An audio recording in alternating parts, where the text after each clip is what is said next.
Hey guys, what's up? It's me again, Tom from TTT Tom's Tech Time. Today we want to take a closer look at the DJI Mavic Pro, but you should note one thing: you're watching one out of 3 videos in total about the Mavic Pro. You can of course find the links pointing at the other 2 episodes in the video description below or in the playlist, and of course you can find a link pointing at the entire video in the video description below as well. But right now, let's get into this. Enjoy the episode, stay tuned, fly safe.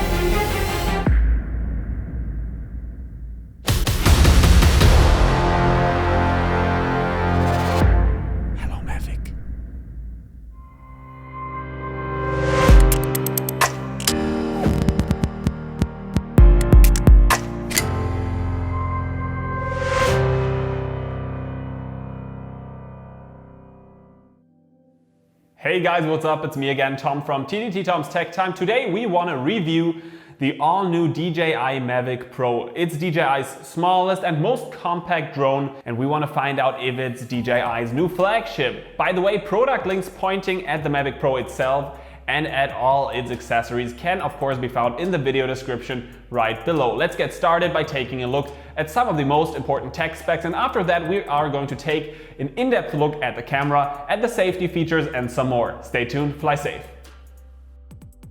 The Mavic Pro is DJI's most compact drone, and it folds down to 83 by 83 by 198 millimeters, and it weighs less than a kilogram, only 743 grams.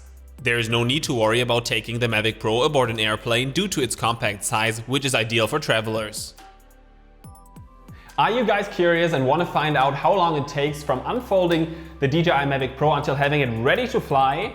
We can just take this for a real test, and I don't even think I will have to fast forward this video, and that is mainly due to one fact, and that is that we can leave the propellers of the DJI Mavic Pro installed to it during transportation. That makes it actually really fast. But let's just not talk too much, but let's get into the process. We're just unfolding the arms. We don't even have to unfold the propellers. The Mavic does that on its own. Turning everything on at the same time. And now let's insert my iPhone perfectly. That's connected. Oh, it's already ready to fly, is what it keeps telling me. But I am not ready with my iPhone, so we just keep on counting, and we are done at 36 seconds. I think this is amazing. And right now that we have the drone built up already, let's continue our talk about the Mavic Pro and about its details. The athletic grayish body of the DJI Mavic Pro is made out of engineering plastic, which is stronger and has better mechanical properties than normal plastic. The material prevents stress cracks from appearing and makes the Mavic Pro more durable and resistant. It basically ensures a longer lifetime, and of course the Mavic Pro can withstand some minor bumps. Even though the Mavic Pro is neither waterproof nor sealed, it is engineered to withstand some fog and moisture and even slight rain showers, as there are no ventilation or other openings at the top of the drone. But don't you take this as a recommendation to fly in rain. There's one negative thing about the foldable arms that I don't want to hold back, and that is that basically every joint or every link, every movable arm is a possible fracture point. And we have open cables running through the 2 front arms, but at least DJI, they have added like a net to protect them, which is not an industry standard. So there are plenty of drones on the market. They have open cables running and no protection at all. So I think DJI fixed that. It's not the best of the best, but I think that's what you have to deal with when working with foldable designs, and I think the foldable design of the Mavic Pro is one of its main pros due to the small size. Before we go in depth, let me briefly point out some of the major highlights of the DJI Mavic Pro. Let's start with a record in the Consumer Drone League. The range of the Mavic Pro extends to incredible 4.3 miles. The live FPV signal can meanwhile be set onto HD or even full HD on shorter distances. But there's more, a maximum speed of up to 40 miles per hour and 27 minutes of flight time, even though DJI is fair and claims the flight time to be around 21 minutes under normal circumstances. A 3D camera-based collision avoidance system, GPS and GLONASS for precise positioning in air, 3 new flight modes I'll be covering later, a 4K 3-axis stabilized camera, an easy-to-use remote controller and app, bottom sensors for indoor flying, and even a live streaming function for YouTube, Facebook and other platforms. Why not taking a short look at it? Okay, I am live. Maybe you can hear me like that. The Mavic Pro in the sky, broadcasting live to Facebook. I have 0 viewers, 0. Nobody has joined this live stream. Am I disappointed?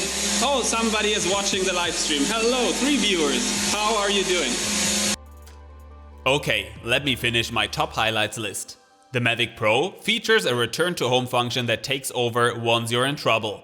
It will ensure a safe and fully automated flight back to the home point. Next to that, the Mavic Pro features the most amazing tracking function with which you can track yourself or your car or a biker or whatever you want, and the cool thing is that you won't need any extra devices or a GPS signal as the system is fully based on camera tracking.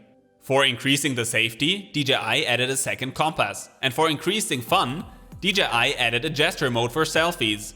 You can even control the Mavic completely without a remote controller. I wasn't joking, you can seriously take the DJI Mavic Pro for a flight using your cell phone only.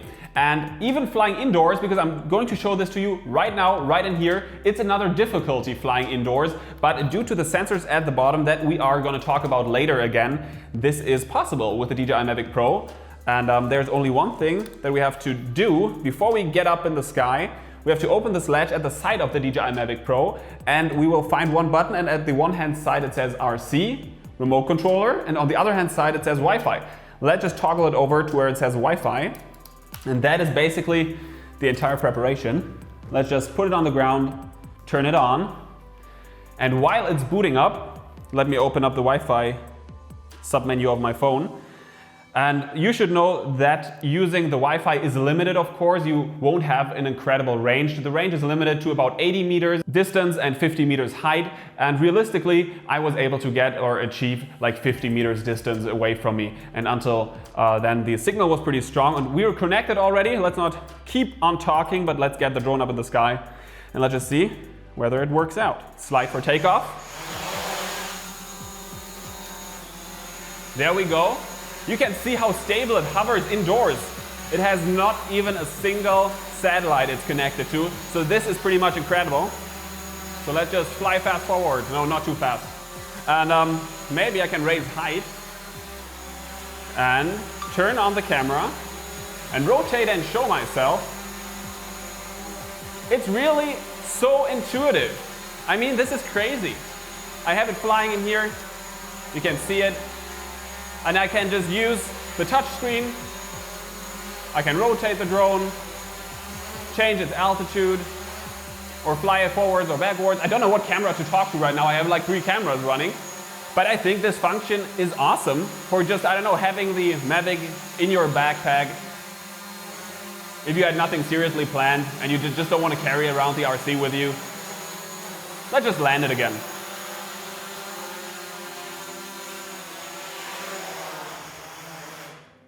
An amazing function, even though I would still get the RC.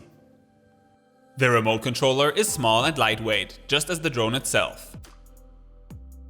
The maximum phone length you can use is 160 millimeters. Unfortunately, we cannot attach bigger iPads, not even the iPad mini. The remote controller works with a pretty long-lasting 2970 mAh battery and operates on the 2.4 GHz frequency. Again, the maximum flight distance in the US is about 4.3 miles, which is due to the FCC standard, while in European countries you are limited to around 2.5 miles due to the weaker CE standard. As I am a Swiss guy living and working in Germany, this makes a maximum flight range test superfluous. Sorry. The small monitor of the remote controller gives you all important in-flight informations. You get to see whether you're connected to enough satellites or whether you're using the ATTI mode. You can spot the current power level of both the remote controller and the drone. You can see the distance and height displayed at all times. You can see the current speed and plenty more. Let's cover the buttons that are available. You have the control sticks, The power button. You have a return to home button at the top left corner that you can always click in case of an emergency. Next we find a little joystick named 5D button. It is designed to work with the DJI goggles that I haven't been able to test yet. Next we find a pause button with which you can pause all kinds of mission, as for example tracking flights. And at the side we find a mode switch that you can toggle to enable or disable the super fast sport mode. At the top we find a record button for filming, and right below the gimbal tilt wheel. On the right hand side we find the shutter button for taking photos, and right below a wheel with which you can scroll through your recordings once you have the smartphone attached. Finally, the remote controller features two buttons at its back named C1 and C2. You can yourself decide what you want them to do. They can, for example, open up the camera menu or tilt the gimbal all the way up or down. They only function as hotkeys. Let's right now take a look at the sport mode and take that as an impression.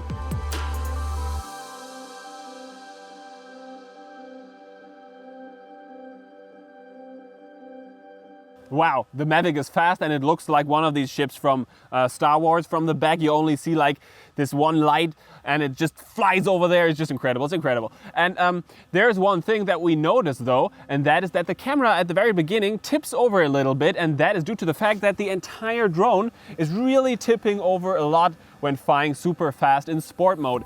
And of course that is not the best for filmmaking, but we should keep in mind that the sport mode is for sports and fun only and not really for filmmaking. Right now let's go for a speed test and let's compare three top speeds. The top speed of the slow tripod mode for filming, the top speed of the normal flying mode, and the top speed, of course, of the sport mode. Take that.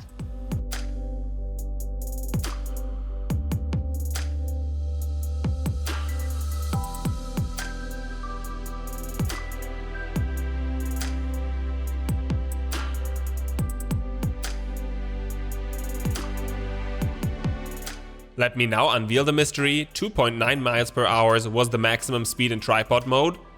33.8 miles per hour was the maximum speed in the normal flying mode. And 39.8 miles per hour was the maximum speed in the sports mode.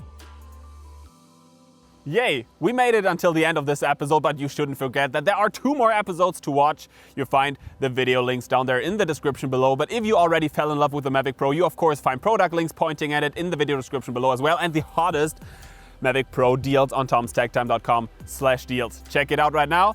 This was Tom from TTT Tom's Tech Time. Now you should continue to watch the other videos. Stay tuned, fly safe. Welcome to the all-new Tom's Tech Time website. Let me show you around. Dozens of how-to videos, reviews, and comparisons are waiting for you. All categorized, all free, all ready to watch. At tomstecktime.com, you're only one click away from our highly viewed segment, The Drone Film School. There you can find video lessons, buyer's guides, and many filmmaking templates. Don't own a drone yet? Click the Deals page and find the hottest offers on the web. And if you already have a drone, enhance its capabilities with the most highly recommended accessories for filmmaking, safety, and a better flying experience.